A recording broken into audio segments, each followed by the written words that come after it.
Hello friends, welcome to Sri kids TV. Tamil கதைகள். கழுதையின் ஆசை. போதும் என்ற மனமே பொன் செய்யும். ஒரு அழகான கிராமத்துல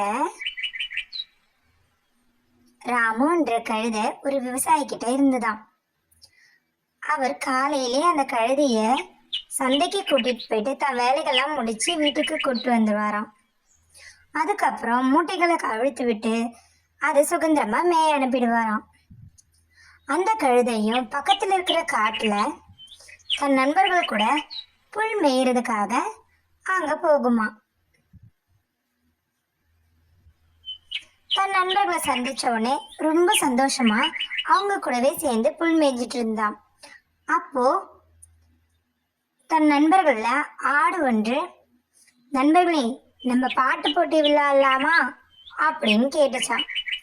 இதை கேட்டு ரொம்ப உற்சாகமான கழுதை சட்டுன்னு நான் முதல்ல பாடுறேன் அப்படின்னு சொல்லிட்டு தன்னோட கரகரத்த குரலால கத்திச்சான். அதை கேட்டு அது நண்பர்கள் எல்லாம் அங்கிருந்து ஓடிட்டாங்களாம். இதை பார்த்த கழுதை ரொம்ப சோகமா ஆயிடுச்சான். அப்போ பக்கத்துல ஒரு இனிமையான குரல் கேட்டுதான். அது என்ன சத்தன்னு பாக்குறதுக்காக போச்சான். அங்க ஒரு மைனா இருந்துதான்.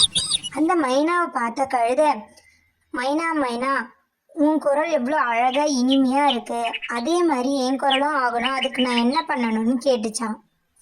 அதை கேட்ட மைனா, அப்படி எது நான் தனியா என் குரலுக்குன்னு செய்யறதில்ல, நான் தானியங்களையும் பழங்களையும் மட்டும்தான் சாப்பிடுவேன்னு சொல்லிச்சான். இதை கேட்ட கழுதிக்கு ஒரு யோசனை வந்துச்சான். மறுநாள் காலையில கழுதை எப்பயும் சாப்பிட்ற புற்களை சாப்பிடாம மைனா சொன்ன தானியங்களையும் பழங்களையுமே சாப்பிட்டுதான். ஒரு வாரமா தானியங்களையும் பழங்களையும் மட்டுமே சாப்பிட்ட கழுதை தான் குரல் கண்டிப்பா இனிமையா மாறி இருக்கும்னு தன்னை தானே நம்புச்சான். அதனால அது நண்பர்களை பார்க்கறதுக்காக காலையிலே போய் உட்கார்ந்துட்டு இருந்துதான். அவங்க நண்பர்களும் அந்த சமயம் அங்க வந்தாங்களாம். அவங்க கிட்ட நடந்ததெல்லாம் சொன்ன கழுதை, இப்போ என் குரல்ல நான் பாட்டு பாடுறேன், நீங்க எல்லாம் கண்டிப்பா அதை ரசிப்பீங்க அப்படின்னு சொல்லிட்டு மறுபடியும் கத்துச்சான். அதை கேட்ட அதோட நண்பர்கள் அங்கிருந்து ஓடி போயிட்டாங்களாம். அதை பார்த்த கழுதைக்கு என்ன செய்யுதுன்னே தெரியலையாம். அப்பதான் கழுதைக்கு புரிஞ்சுதான் தன்னோட குரலை இதுக்கப்புறம் இனிமையாவே மாத்த முடியாதுன்னு. அதுக்கப்புறம் கழுதை தான்கிட்ட இருக்கிறத வச்சுதான் சந்தோஷம் பண்ணன்னு முடிவு பண்ணிச்சான். அதுக்கப்புறமா அது வீட்டுக்கு போய் தன்னோட முதலாளி கூடவே மறுபடியும் அதோட சுமை தூக்குற வேலைய செஞ்சுதான். இந்த கதையில இருந்து நம்ம என்ன தெரிஞ்சுக்கணும்னா, கழுதை எல்லாரும் நல்லா பாடுறாங்கன்றதுக்காக தானும் பாடணும்னு ஆசைப்பட்டுச்சான்.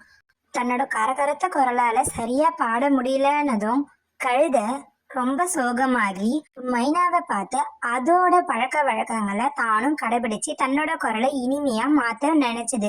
ஆனாலும் அது நடக்கல. தான் கழுதைக்கு புரிஞ்சது தான் என்ன பண்ணாலும் தன் குரலை மாத்த முடியாதுன்னு. இந்த புரிதலுக்கு அப்புறம் கழுதை தங்கிட்ட இருக்கிறத வச்சு சந்தோஷமா வாழ நினைச்சது.